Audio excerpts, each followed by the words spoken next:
আপনি আমার পেটের জন্য আপনার পেটের জন্য যদি কথা বলতে পারেন তাহলে আমরা সামান্য কর্মসূচি অবস্থান কর্মসূচি এখানে করতে পারবো। আর এটা যেহেতু আমার ডিপার্টমেন্টের বিরুদ্ধে না, রাষ্ট্রের বিরুদ্ধে না, আমি বারবার বলছি আমরা এখনো অনেক সময় আছে। আপনারা অপারেশনাল কাজে যদি জড়িত থাকেন আমি রিকোয়েস্ট করছি অপারেশনাল কাজে যাতে কোনো বিঘ্ন না হয় সেই জিনিসটা আপনারা এখান থেকে মেক আপ করবেন, এখান থেকে চলে যাবেন। এই পর্যায়ে আপনাদের মাঝে আজকের এই অবস্থান কর্মবিরতি এবং বিক্ষোভ কর্মসূচিতে আয়োজিত অনুষ্ঠানের এক দফা এক দাবি নব প্রেস গ্যাজেট বাস্তবায়নের দাবিতে ঘোষিত কর্মসূচিতে এখন কথা বলবেন আমাদের অত্যন্ত প্রিয় স্যার, আমাদের গর্ব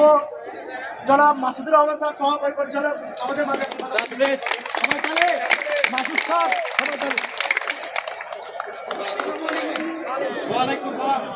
আসলে এই ধরনের প্রোগ্রামে অনেক মানুষের সঙ্গে আমার কথা বলা কম,